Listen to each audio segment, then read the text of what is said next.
¿Cómo entender la historia del teatro? El teatro griego evolucionó de los antiguos, quienes dieron paso a las tragedias. Su evolución. De otros. Pensé que era como la versión culterana del calabozo.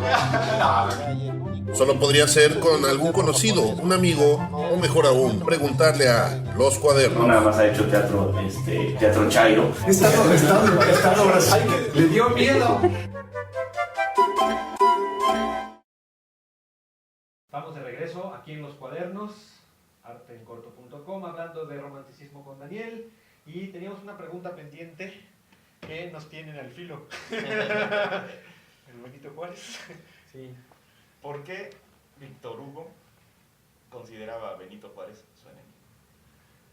Bueno, fue un golpe muy duro para Europa, que cuando la intervención francesa hace que los conservadores mexicanos pidan un emperador y que les manden al último de los Habsburgo, el último porque no tuvo hijos, y con él se terminaron los Habsburgo prácticamente.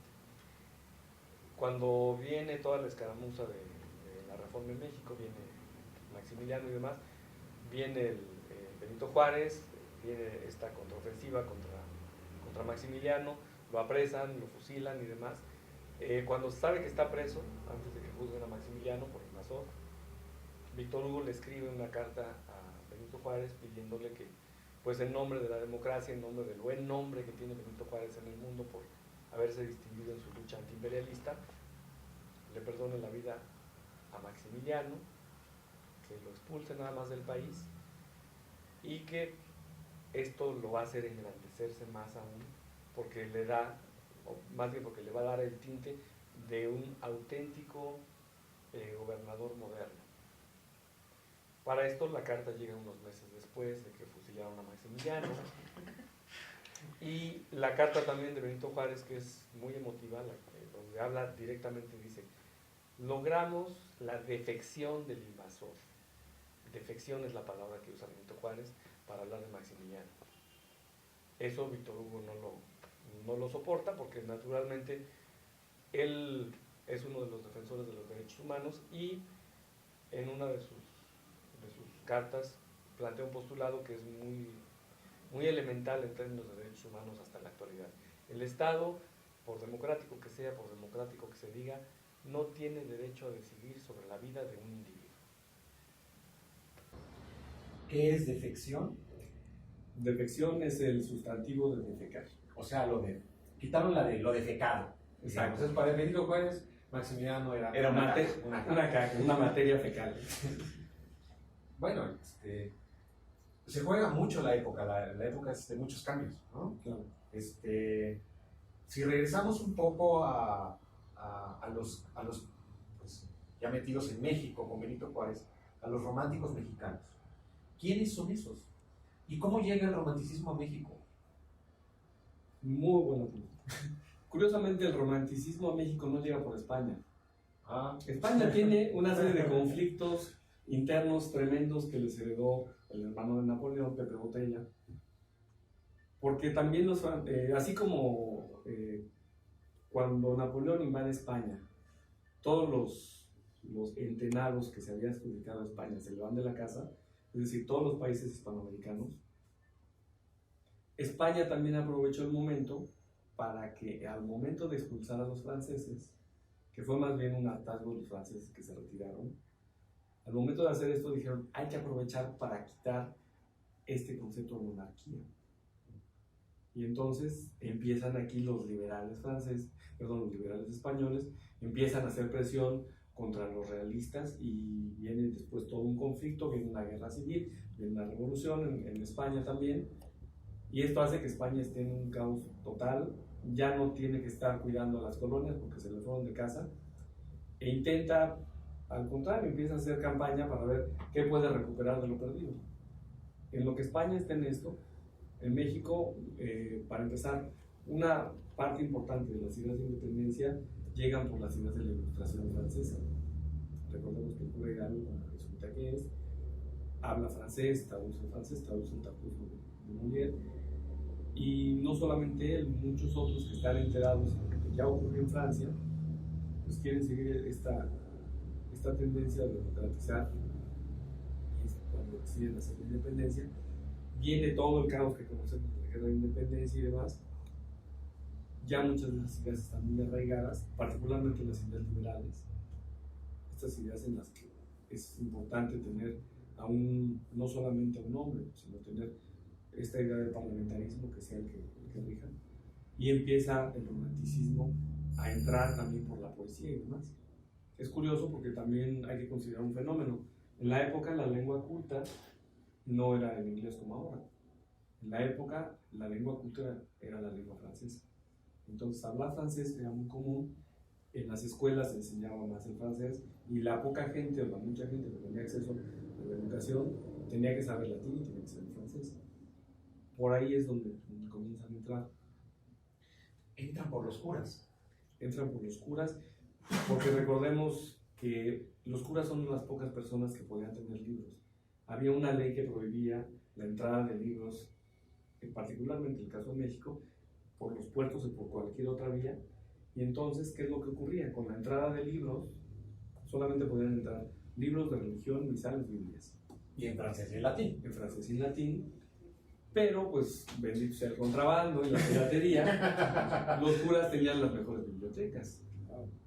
Esa es la clave. Y entonces, un cura viene Víctor Hugo, viene toda la literatura y empiezan a traducirla y empiezan empieza a caer en manos de intelectuales, digamos, mexicanos, y a partir de ahí empieza a hacerse una poesía.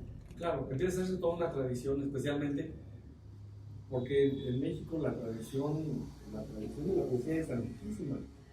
Todos los certámenes que había, recuerdo este dato, en la poesía no hispana, en una antología de la UNAM, hay un dato en el que dice, el primer certamen de poesía que se hizo en cuanto se estabilizó un poco la cosa en México, se registraron cerca de 1.500 personas con poesía. ¿Por qué? Porque la tradición de hacer y decir poesía en el México prehispánico era muy importante, estaba muy arraigada, y esto era parte prácticamente de la cotidianidad.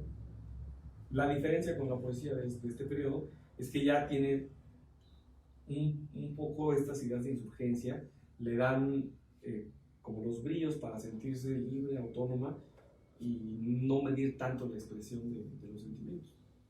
Tenemos el caso, por ejemplo, de uno de los grandes poetas románticos, poeta y dramaturgo, el caso de Fernando Calderón, zacatecano. Él es un caso muy especial porque él conoce la literatura italiana de la época, a los autores italianos de la época, a través de las misiones que lleva.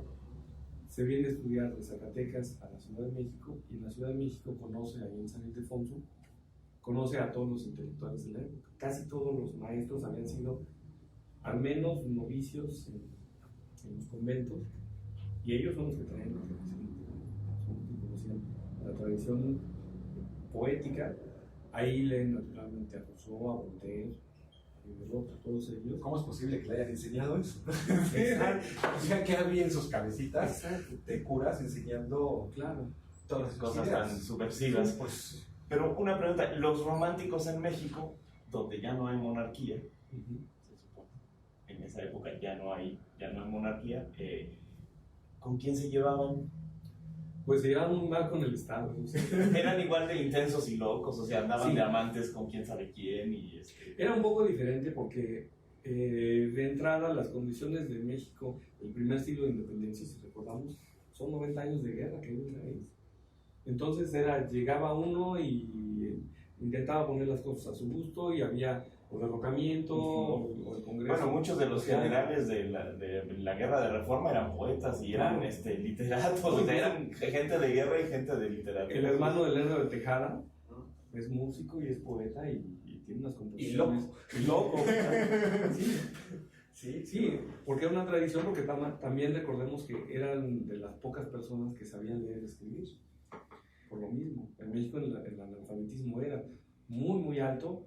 Desafortunadamente sigue siendo muy alto para un país de nuestras características en esta época, en este siglo, pero por entonces era arriba del 80% del analfabetismo, y pasa lo mismo que en Europa. Los que saben leer y escribir son los que pertenecen a esta clase que está un poquito arribita. Ya no existe es una clase como especie media. como clase media intelectual, digamos. Y una terrible limitante es que la educación en México en esta época pues privilegiaba la presencia de varones, no de mujeres. Sin embargo, hay algunas mujeres que en el anonimato escriben obras románticas, publican obras románticas. ¿Sí? ¿Quién? Anónimas. Ah, no, acá Sí. Pero hay lugares, por ejemplo, en el caso de Puebla, hay lugares donde está documentado que las monjas, para la vida eclesial que llevaban en los festejos y eso, escribían ellas los autos, escribían las pastorelas, escribían cosas para los festejos y, digamos, para consumo interno. Hay una investigación muy importante de la doctora Román Calvo, que se me fue hace un par de años, donde investiga eso justamente, que en los conventos había una vida muy rica, porque como eran lugares de tolerancia, Sorprendentemente. sí, exacto. Porque ahí no se metía- Ustedes, querido público, no están viendo la cara que hizo nuestra camarógrafa. de tolerancia religiosa, y ahí no intervenía el Estado, porque el Estado seguía teniendo una muy buena relación con la iglesia, y pues ahí hay una vida muy rica de todo. Por Qué eso, contradictorio, ¿no? Porque al mismo tiempo se está haciendo toda una guerra de reforma para sacar Claro. la cuestión eclesiástica de la normatividad del Estado, ¿no? Quitarle sí, la educación y quitarle la tenencia de Sí, los tierras y latifundios, los ¿no? latifundios, ¿no? Me voy a ir un poco más para acá. ¿Por qué Manuel Acuña es tan famoso? porque tiene una vida, bueno, Manuel Acuña, bueno, Juan Dios Pesano, porque él es el biógrafo y el poeta oficial de Benito Juárez y de Porfirio Díaz. Pero el caso de Manuel Acuña es porque es de estos chavos reventados, aparentemente, que tiene una gran cultura, que tiene muchas facultades intelectuales y que destaca del promedio de su época. Y además de eso, pues es todo un espíritu exaltado. Reventón, ¿no? Se Sí. deja la carrera de medicina, ¿no? Sí, además la opción de la currícula entonces era medicina o derecho o cura. ¿Cuál te gusta de las tres? Que eran las que predominaban, ¿no? La otra ya en algunos puntos era la de ingeniero en minas, que fue lo primero que instaura España en términos educativos en América, pues para robarse todo lo que se Para robó. poder seguir sacando el oro. Sí, Ahora es canadiense. Ahora Ahora no es son- Pero de que siguen sacando, siguen sacando. sí. Hay meteoros y saca oro, ¿no? Entonces digamos que él es como el... Como la punta del iceberg. Ah, es como el que se parecería más en forma de expresión, en forma de comportarse, a un romántico francés, un romántico italiano. Y un romántico inglés, es como el Byron mexicano, ¿no? ¿Y Zorrilla? Zorrilla es... Porque digo, es famosísimo. Sí, claro. Ahí sí, Don Juan Tenorio es un clásico de clásicos de México, Sí. porque se sigue haciendo en todas sus versiones chaficómicas en la época de noviembre, ¿no? O sea, siempre se hacen versiones cómicas de un Don Juan Tenorio por el tema de los muertos. Pues José Zorrilla, en la literatura española, en el canon de la literatura española romántica, se le considera un advenedizo, Oh, literalmente. estás diciendo cosas muy dolorosas para mi abuelita. Sí. Lo que pasa es que su historia es muy especial porque él es dice una crónica, es un joven chaparrito, melenudo, desparpajado y medio mugriento, que tiene más aspecto de pobretón, pero el día que Mariano José Como de Lara- filosofía y letras. Casi. Que el día que muere, bueno, no muere Mariano José de Lara, se suicida porque tiene una mujer a la que adora con vehemencia, pero esta mujer le dice, pues sí, tú sígueme sirviendo, yo no me preocupo. Y finalmente, pues él se da cuenta que ella, pues nunca fue sincera y honesta con él y decide mandarle una carta diciéndole, si no me pelas, me pelo. Se suicida. Y obviamente, pues en el medio literario español es todo un acontecimiento, ¿no?